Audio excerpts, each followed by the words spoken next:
ଏକ ସୁନ୍ଦର ଜଙ୍ଗଲରେ ସମସ୍ତ ପଶୁମାନଙ୍କ ମଧ୍ୟରେ ଦୌଡ଼ ପ୍ରତିଯୋଗିତା ହେଉଥିଲା ଓ ଚିତା ସଦାବେଳେ ଜିତୁଥିଲା। ମୁଁ ଏହି ଜଙ୍ଗଲର ସବୁଠାରୁ ତେଜ। ଆରେ ଠେକୁଆ, ତୁ ନୁହଁ, ସବୁଠାରୁ ଦୌଡ଼ିବାରେ ତେଜ ମୁଁ।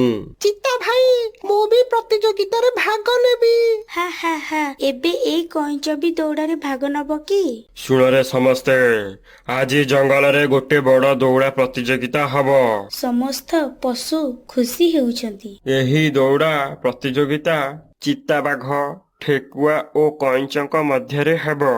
ଚିତା ଦୌଡୁଥାଏ ଓ ଠେକୁଆ ଡେଇଁ ଡେଇଁ ଯାଉଥାଏ। କଇଁଚ ସେ ତା ଅନୁସାରେ ଟିକେ ଧୀରେ ଯାଉଥାଏ। ସତେ ଯେମିତି ଚିତା ଏଥର ମଧ୍ୟ ଜିତିବ ଲାଗୁଥିଲା। କିନ୍ତୁ ହଠାତ୍ ଆକାଶରେ ଅନ୍ଧକାର ଛାଇ ଆସିଲା ଓ ଏକ ଦିବ୍ୟ ଆଲୋକିତ ଆଲୁଅ କଇଁଚ ଉପରେ ପଡ଼ିଲା। ମାତ୍ରେ ସେ ଏତେ ଦ୍ରୁତ ଗତିରେ ଦୌଡ଼ିଲା ଯେ ଚିତା ଓ ଠେକୁଆ ପଛରେ ରହିଗଲା। କଇଁଚ ଅନ୍ତିମ ଗାର ପାଖରେ ପହଞ୍ଚି ରହିଯାଏ। କଇଁଚ କିରେ, ତୁ ଜିତି ପାରିବୁ? ଯା ଗାର ଆରପାରିକୁ ଯା ଓ ତୁ ଜିତିଯିବୁ। କଇଁଚ ଗଲା ନାହିଁ, ଚିତା ଜିତିଯାଏ। ଜିତିବା ସବୁ କିଛି ନୁହଁ ସିଂହ ଭାଇ। ଆକାଶରୁ ଆଲୋକିତ ଶକ୍ତି ମୋ ଉପରେ ପଡ଼ିଲା। ଶକ୍ତି ହଉଛି ସେହି ଯାହାକୁ ଆମେ ନିୟନ୍ତ୍ରଣ କରିପାରିବା।